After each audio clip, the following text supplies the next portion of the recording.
on your left.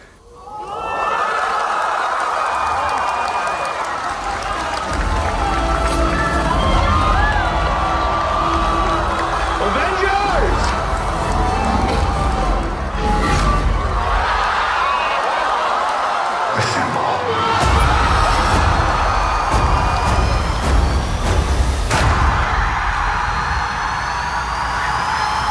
Marvel is big, but do we really know how it became so big?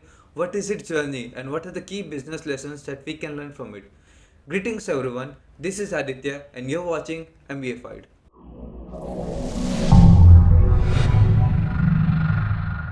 It started in 1993 under the name Marvel Films and had a good start. It went under the great leadership of Tom Taranowiski, under whom many TV series such as The Incredible Hulk, Spider-Man, and X-Men were born. In golden 1980s, the comic industry grew exponentially until 1990s. This was the time when the comic trend was full in swing, when comic writer Miller and Moore became the stars. The Ninja Turtle became a phenomenon. Then there was 1989. Tim Burton's Batman movie and McFarlane's Spider-Man set them up as the star creator and sold a cumulative of 2.35 million copies. Collecting comics was the trend, not for entertainment but majorly for investment purpose. In 1991, Jim Lee's X-Men movie sold over 8 million copies. That sales success sparked the gold rush of people looking to pay their kids' college funds with profits from holographic issues of The Death of the Superman and Fantastic Four. Death of the Superman was a front page news when there were limited media outlets. Marvel benefited greatly on its initial days and went up quickly, but unfortunately for them, they came into existence when the bubble was at its biggest. In 1993, Sandman writer Neil Gaiman argued that the comic book market was a bubble, and I quote, "You can sell a lot of comics to the same person, especially if you tell them that you are investing money for high guaranteed return. But you are selling bubble and tulip, and one day the bubble will burst and tulip will rot in the warehouse." Marvel attracted the interest of millionaire businessman Ron Perlman. He bought it and Marvel was on the stock market within 2 years, and Ron went on the spending spree. He bought shares in the company called Toy Biz and other unnecessary investment that costed Marvel more than $700 million in that time. Now he started manipulating the market and customers to almost force them to buy more by using unfair sales technique. He started selling comic with polybags with 5 different trading cards inside. Safe collector, which at that time everyone was, had to get the hold of the collection. They have to buy 5 of the same comic with 5 different trading cards to make the whole collection complete, plus 1 to actually read. Just as Neil Gaiman predicted, the bubble bursted. In 1993 and 1996, revenues from the comic trading cards began to collapse. Ron Perlman thought that if he raised the price and output, hardcore Marvel fans would devote a larger and larger proportion of their disposable income towards buying comics.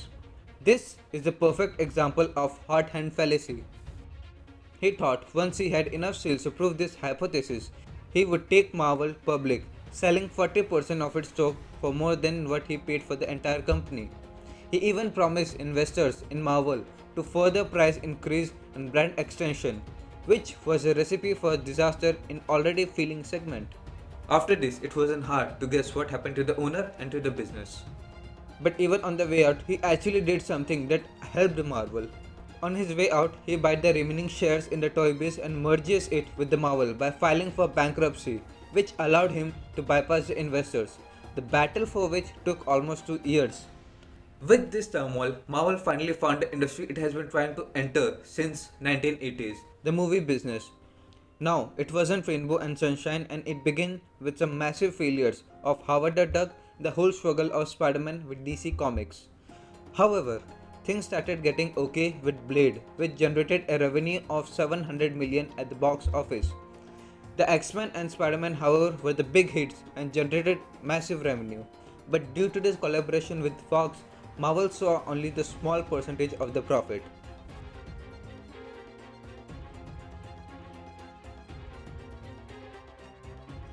A talent agent named Devil Missile suggested How about making films under our own banner and to create a universe of movies with crossovers and interconnected timelines? With little pushback from the board, David ran with the idea anyway. But he still lacked finances. Very few people know that Marvel put Captain America, Thor, and Iron Man as a collateral against the loan. So if Marvel didn't perform, all the characters would go to the bank. The idea of chopping hand to save the body saved their neck, and they succeeded. Thanks to the cash inflow from Merrill Lynch, Marvel could buy all the characters it had sold before, like Iron Man, Black Widow, Thor, and the Hulk. And then Marvel was finally able to launch the movie under its own banner, and it was none other than Iron Man. Marvel changed completely after Iron Man. Not only did it start it on the right foot, but it had also applied three basic principles to its foundation. Normally, when you go for the job interview, a lot of emphasis has been put on relevant work experience, but not in Marvel. Of the 15 MCU directors, Marvel has only one director with superhero movie background. On the contrary, Marvel looks for the directors with different experience than Marvel. And they did it from the very first movie, Iron Man, in which Marvel played a double bet by placing John Favreau as the director and Robert Downey Jr. as a lead actor. John Favreau comes from the indie background with small budget but critically acclaimed movies like Swinger, Elf, and Zathura the Space Adventure. He had no experience handling complex visual effects at superhero movie scale. The same applies to RDJ. He had shown his skills in Chaplin, but he was equally well known for his drug problems and has never been casted as a lead in major action movie. But the combination worked phenomenally. A film critic, Roger Ebert, wrote, "A lot of big budget epics seems to abandon their stories with half an hour to go and just throw effects at the audience. This one has a plot so ingenious it continues to function no matter how loud the impacts, how enormous the explosion. It's an inspiration to provide Tony with the heart-saving device. He is vulnerable not because Obadiah might destroy him, but because he simply run out of the juice." He further writes, "Downey's performance is intriguing and unexpected. He doesn't behave like most superheroes. He lacks the psyche, weight, and the gravitas. Tony Stark is created from the persona of Downey has fashioned through many movies.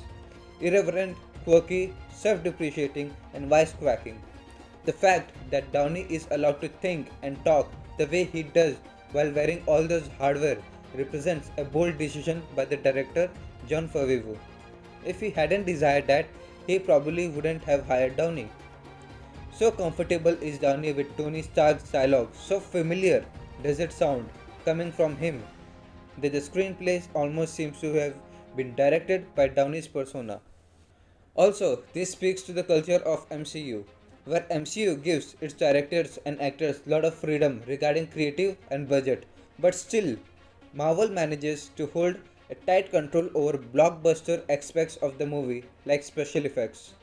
This may sound like a simple statement, but it is equally complicated to execute. Most companies struggle to find a sweet spot between creative freedom and a tight leash of hierarchy.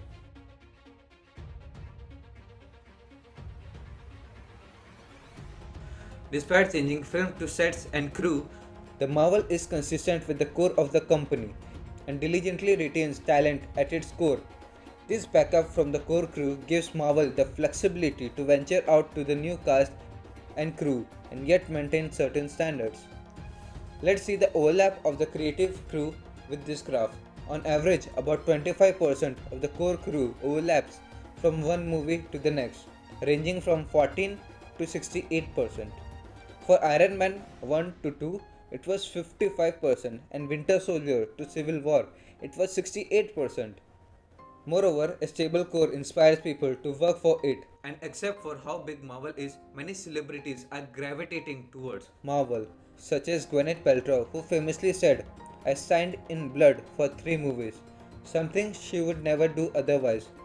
Not only her, but actors such as Scarlett Johansson, Benedict Cumberbatch, and other leads of the Guardian of the Galaxy have stated the same. They feel valued and empowered when Marvel listens, implements, and allows them to do their thing. A big example in sports can be Barcelona, who have dominated the Champions League from 2008 to 2015 by growing young stars rather than plucking them from the tree, which Real Madrid tried but failed miserably, and they too shifted to growing in-house core young talent mixed with stars, which resulted into them winning 3 times in a row from 2016 to 2018.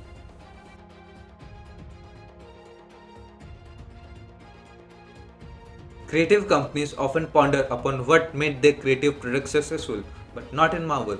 Marvel directors always have an attitude of changing the dynamics and letting go of the secret ingredient that worked in the prior MCU movies. Apart from all the superheroes and villains, they represent a different emotion tones. How Iron Man contains a lot of humor, realism, depth, and authenticity of the main character, far from the idealistic superhero, and how it didn't hide RDJ's true character. Thor revolves around the relationship of son and father and disappointment, which tones darker and sadder. How Guardians of the Galaxy is just a bunch of misfits, and for its use of 90s 70s song. Doctor Strange for its visual effects, Black Panther for its social commentary and inclusion, as opposed to DC or Star Wars, where fans are reluctant to accept new ideas and thrashed actors online. MCU has always been expected to do new things that are not usual or has done in the past.